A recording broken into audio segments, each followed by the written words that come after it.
मान लीजिए आपके पास एक वर्किंग रैग पाइपलाइन है जिसमें आपने LangChain, ChromaDB, सिमेंटिक सर्च सब कुछ करेक्टली कॉन्फ़िगर किया है। आप एक क्वेश्चन पूछते हैं और आंसर मिलता है और पहली नजर में सब कुछ सही लगता है, लेकिन क्या होगा अगर आंसर इनकम्प्लीट हो और आपको पता ही न चले? ना कोई एरर आता है, ना कोई वार्निंग, क्योंकि आपने सब कुछ सही तरह से कॉन्फ़िगर किया था।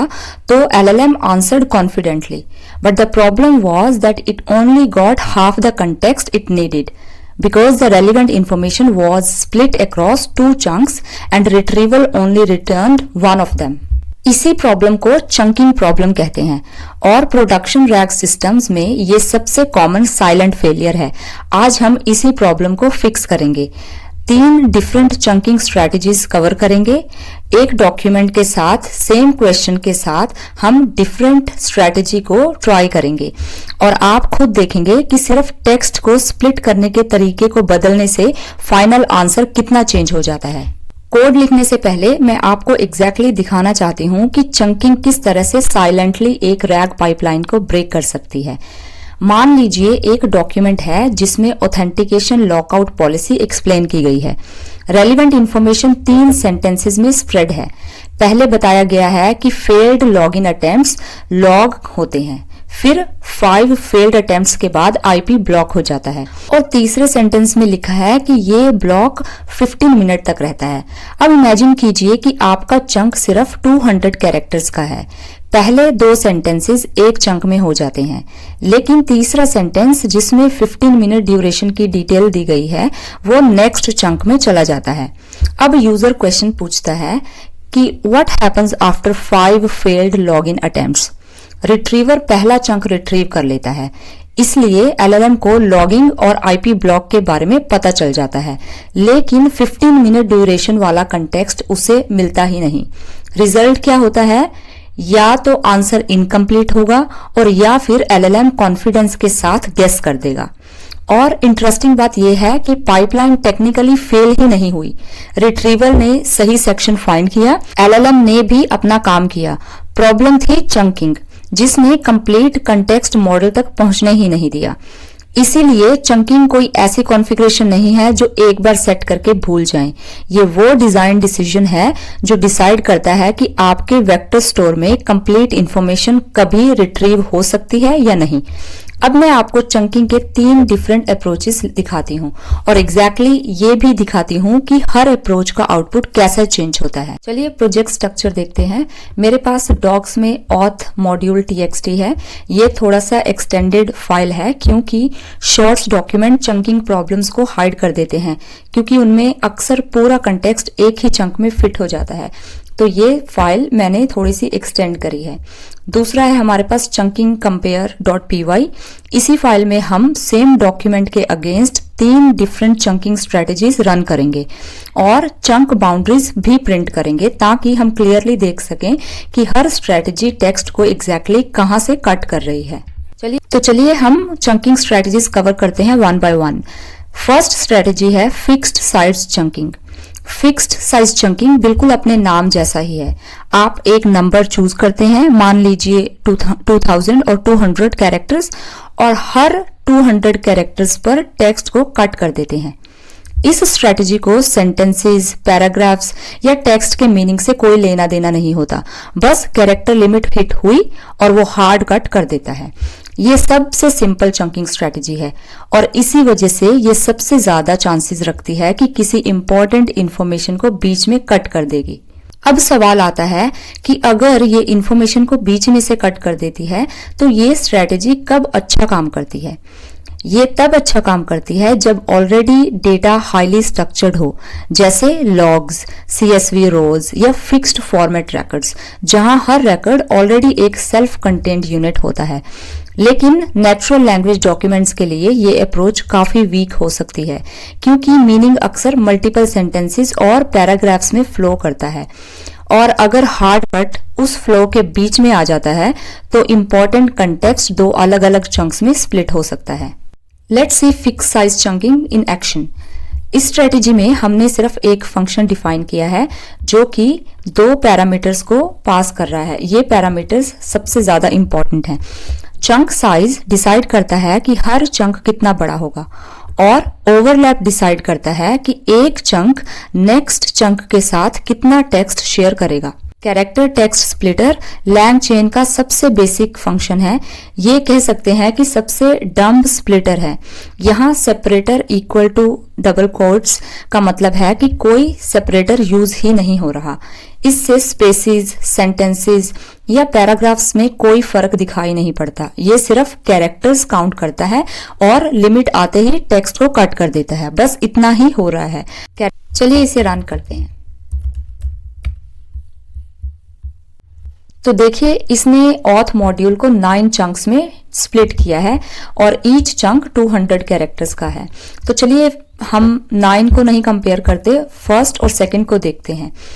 पहले चंक में वर्ड के बीच में से ही कट हो गया है, इमीडिएटली पूरा नहीं लिखा गया।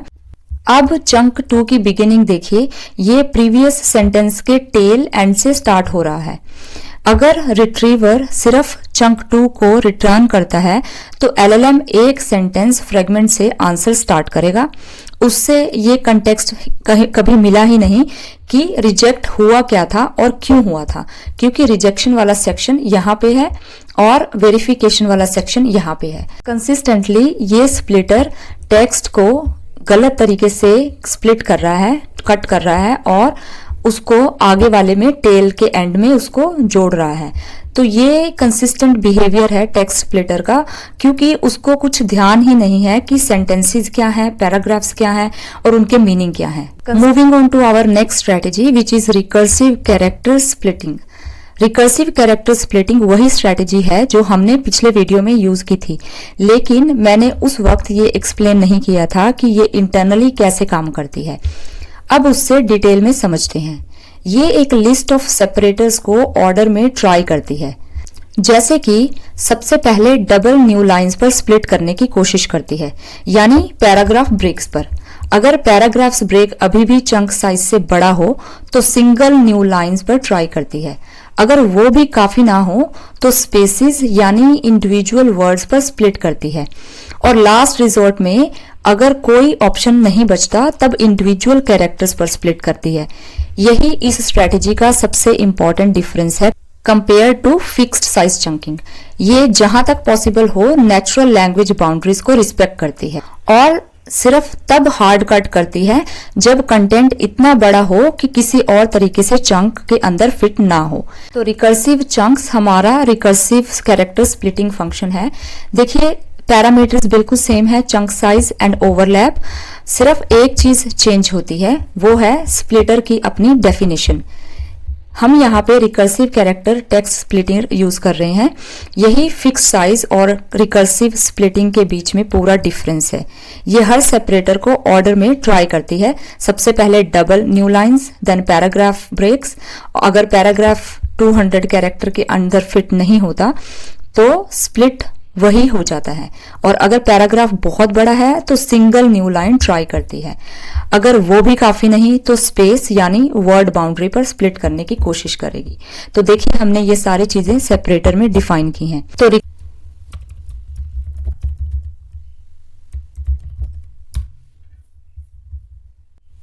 रिकर्सिव स्प्लिटर ने हमारे डॉक्यूमेंट को 12 चंक्स में स्प्लिट किया है रेदर देन 9 चंक्स।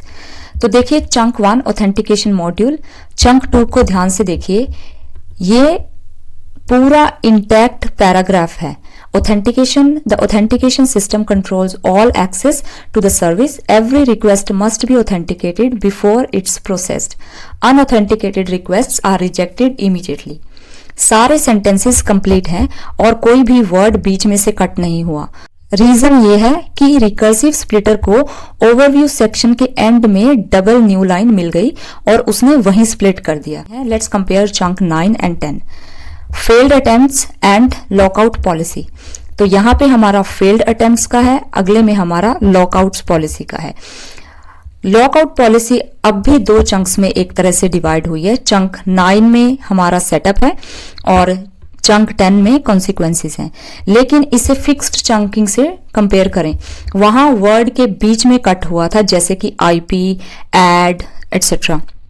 यहाँ स्प्लिट सेंटेंस बाउंड्री के आसपास ही हुआ है, जैसे कि फ्रॉम द सेम। यहाँ पर एक चंक क्लीनली एंड होता है और अगला चंक एक कंप्लीट सेंटेंस से स्टार्ट होता है, जो कि IP address that IP is temporarily blocked for 15 minutes. यानी इंफॉर्मेशन अब भी दो चंक्स में है, लेकिन दोनों चंक्स इंडिविजुअली रीडेबल हैं, दोनों अपने आप में सेंस बना रहे हैं। अगर रिट्रीवल सिर्फ एक चंक रिटर्न करता है तो भी एलएलएम एक पार्शियल लेकिन करेक्ट आंसर दे सकता है। और अगर रिट्रीवल दोनों चंक्स रिटर्न कर दे, जैसे कि हमने k इज इक्वल टू 2 के साथ किया था, तो मॉडल के पास कंप्लीट कंटेक्स्ट होगा और फाइनल आंसर भी कंप्लीट होगा। चलिए अपनी नेक्स्ट स्ट्रेटेजी पे मूव करते हैं, which is called semantic chunking. Semantic chunking दो स्ट्रेटेजी जो हमने पहले कवर की हैं उनसे फंडामेंटली डिफरेंट अप्रोच है। ये कैरेक्टर्स या प्रोनाउंसिएशन के बेसिस पर स्प्लिट नहीं करती, ये टेक्स्ट के मीनिंग के बेसिस पर स्प्लिट करती है। अब देखते हैं ये एक्चुअली कैसे काम करती है। सबसे पहले हर सेंटेंस को एम्बेडिंग में कन्वर्ट किया जाता है, यानी नंबर्स की एक लिस्ट जो उस सेंटेंस का सिमेंटिक मीनिंग रिप्रेजेंट करती है। उसके बाद कंसेक्यूटिव सेंटेंसेस को कंपेयर किया जाता है। अगर दो सेंटेंसेस सिमेंटिक मीनिंग के हिसाब से एक दूसरे के काफी क्लोज हैं, यानी एम्बेडिंग स्पेस में आसपास हैं, तो वो सेम चंक में रहते हैं। लेकिन अगर दो सेंटेंसेस के बीच मीनिंग में एक बड़ा जंप हो, यानी टॉपिक चेंज हो गया हो, तो वही चंक बाउंड्री क्रिएट की जाती है। इसका रिजल्ट ये होता है कि हर चंक एक कोहेरेंट आइडिया रिप्रेजेंट करता है। इसी वजह से सिमेंटिक चंकिंग सबसे पावरफुल स्ट्रेटेजी मानी जाती है, specially technical documentation, policy documents, research papers या ऐसी डॉक्यूमेंट्स जहां अलग अलग sections completely different topics cover करते हैं। लेकिन इसका एक ट्रेड ऑफ भी है, ये सबसे एक्सपेंसिव स्ट्रेटेजी है, क्योंकि इंडेक्सिंग के टाइम पर हर सेंटेंस के लिए एम्बेडिंग मॉडल को एक बार कॉल करना पड़ता है। अब सवाल है कि ये कब फेल होती है। सबसे पहला केस बहुत शॉर्ट डॉक्यूमेंट्स में, जहां मीनिंगफुल टॉपिक शिफ्ट्स डिटेक्ट करने के लिए इनफ कंटेंट ही नहीं होता। और दूसरा केस वो डॉक्यूमेंट्स हैं जहां पर सेंटेंसेस सेम टॉपिक के बारे में बात कर रहे हैं, जैसे सिंगल सब्जेक्ट आर्टिकल्स। ऐसे केसेस में सिमेंटिक चंकिंग को टॉपिक चेंज मिलता ही नहीं और रिजल्ट में एक बहुत बड़ा चंक बन सकता है। तो ये हमारा सिमेंटिक चंक्स का फंक्शन है। और इसमें सबसे पहले चीज नोटिस करें कि यहाँ पे कोई चंक साइज पैरामीटर नहीं है, और यही पहला सिग्नल है कि ये स्ट्रेटेजी कंप्लीटली डिफरेंट तरीके से काम करती है। यहाँ कोई कैरेक्टर लिमिट सेट भी नहीं की हुई। तो देखिए यहाँ पे स्प्लिटर फंक्शन को देखें, यहाँ 3 इंपॉर्टेंट चीजें हैं जो समझने लायक हैं। पहली कि ये एम्बेडिंग मॉडल को ही इनपुट रूप में लेता है, और ये वही चीज है जो पहले दोनों स्ट्रेटेजीज में मिसिंग थी। ये चंकिंग के टाइम पर ही एम्बेडिंग मॉडल को कॉल करता है, यानी हर सेंटेंस इसी स्टेज पर वेक्टर में कन्वर्ट हो रहा है। दूसरी चीज है break point threshold type equal to percentile. ये हर कंसेक्यूटिव सेंटेंस पेयर को कंपेयर करता है, और जहां मीनिंग में सबसे बड़ा चेंज आता है उन्हीं पॉइंट्स को चंक बाउंड्रीज बना देता है। और तीसरी चीज है break point thresh amount equal to 85। इसका मतलब है कि सिर्फ टॉप 15% सबसे सिग्निफिकेंट मीनिंग शिफ्ट्स ही चंक बाउंड्री में आएंगे। अगर नंबर और ज्यादा हाई रखेंगे तो कम चंक्स बनेंगे और हर चंक में ज्यादा कंटेंट होगा। अगर नंबर कम कर देंगे तो ज्यादा चंक्स बनेंगे और हर चंक का स्कोप और फोकस्ड हो जाएगा। 85 एक अच्छा स्टार्टिंग पॉइंट है, लेकिन रियल प्रोजेक्ट्स में इस वैल्यू को अपने डेटा के हिसाब से ट्यून करना पड़ेगा। Let's run this now.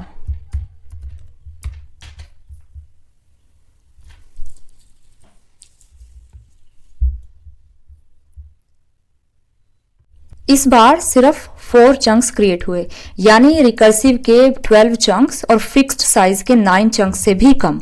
और साइजेस देखिए, पहला है 153 कैरेक्टर, दूसरा 478, तीसरा 367 और फोर्थ इज 454 कैरेक्टर्स। सब अलग अलग हैं, यहाँ कोई फिक्स्ड कैरेक्टर लिमिट नहीं है, और स्प्लिटर ने कैरेक्टर काउंट के बेसिस पर नहीं बल्कि मीनिंग के बेसिस पर डिसाइड किया है कि चंक कहाँ एंड होगा। चंक 4 ये वही रिजल्ट है जिसके लिए हम इतनी देर से बिल्डअप कर रहे थे। पूरी लॉकआउट पॉलिसी, कंप्लीट इंफॉर्मेशन एक ही चंक में आ गई है। ना आईपी एड जैसा कोई बीच में स्प्लिट हुआ, ना कोई फ्रॉम द सेम, और जो भी हमने पिछले स्प्लिटर्स में देखा था। हमारे क्वेश्चन का पूरा आंसर एक ही चंक में अवेलेबल है। इसीलिए जब रिट्रीवल चलेगा सिर्फ एक चंक ही रिट्रीव होगा और एलएलएम को कंप्लीट कंटेक्स्ट एक ही साथ मिल जाएगा और रिजल्ट क्या होगा? Complete answer.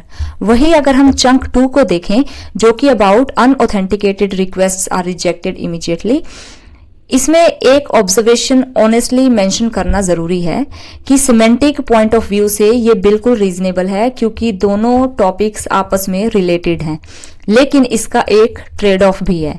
ये चंक 478 कैरेक्टर का है जो फिक्स्ड साइज और रिकर्सिव चंकिंग में यूज किए गया चंक साइज से लगभग काफी गुना बड़ा है। यानी सिमेंटिक चंकिंग मीनिंग को ऑप्टिमाइज तो करती है लेकिन साइज को ऑप्टिमाइज नहीं करती। और बड़े चंक्स का मतलब है कि हर रिट्रीवल के टाइम प्रॉम्प्ट में ज्यादा टोकन जाएंगे। ये कोई प्रॉब्लम नहीं है, लेकिन ये एक डिजाइन ट्रेड ऑफ है जिसे समझना भी इंपॉर्टेंट है। अगर तीनों स्ट्रेटेजीज को कंपेयर किया जाए तो फिक्स साइज में हमारे पास 9 चंक्स थे, लेकिन वो मिड वर्ड कट कर रही थी। रिकर्सिव कैरेक्टर स्प्लिटिंग में हमारे पास 12 चंक्स थे और क्लीन बाउंड्रीज थी, और सिमेंटिक चंकिंग में हमारे पास 4 चंक्स थे और वो हमारे पास कंप्लीट टॉपिक्स थे।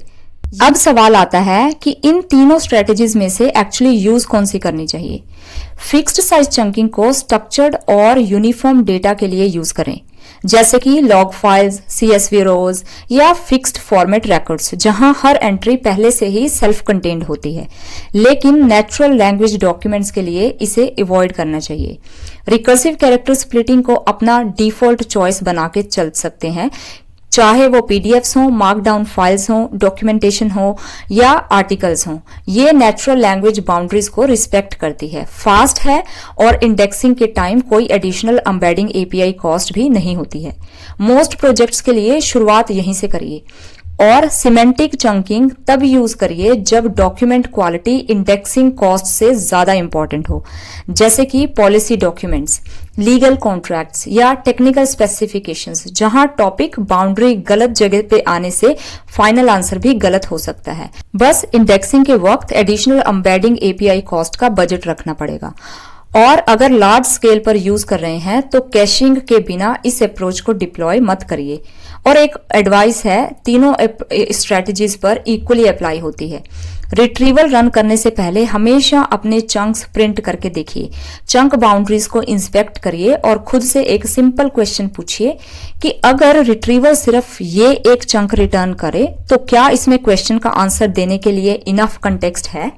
अगर नो, तो प्रॉब्लम रिट्रीवल में नहीं है, आपकी चंकिंग स्ट्रेटजी या चंक साइज में ये प्रॉब्लम है, इसको चेंज करने की जरूरत है।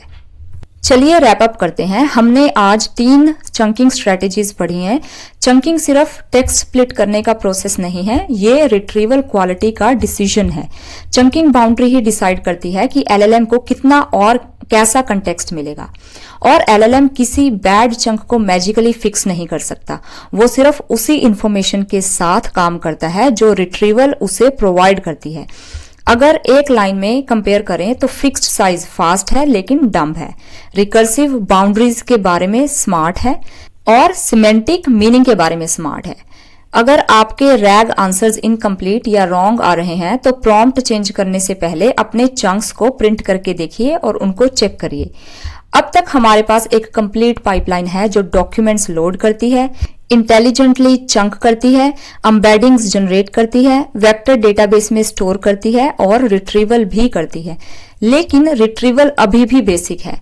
अभी हम सिर्फ सिमिलैरिटी स्कोर के बेसिस पर टॉप के चंक्स रिट्रीव कर रहे हैं, और इसी अप्रोच की एक लिमिटेशन है कि कभी कभी कोई चंक क्वेश्चन के सिमेंटिक मीनिंग के काफी क्लोज होता है लेकिन एक्चुअल आंसर उस चंक में होता ही नहीं। वो हाई स्कोर इसलिए लेता है क्योंकि वो सेम टॉपिक के बारे में बात हो रही है, ना कि इसलिए क्योंकि उसके पास रिक्वायर्ड आंसर है। नेक्स्ट वीडियो में हम री रैंकिंग इंट्रोड्यूस करेंगे, यानी रिट्रीवल के ऊपर एक सेकंड लेयर जो चंक्स को सिर्फ टॉपिक सिमिलैरिटी के बेस पर नहीं बल्कि स्पेसिफिक क्वेश्चन के रेलेवेंस के बेस पर दोबारा स्कोर करेगी। और चंकिंग के बाद रिट्रीवल क्वालिटी इंप्रूव करने के लिए ये शायद सबसे हाई इम्पैक्ट इंप्रूवमेंट है जो आप अपने रैग पाइपलाइन में कर सकते हैं। तो हम इसी कोड के ऊपर बिल्ड करेंगे एक next layer. So subscribe please. I will see you in the next video.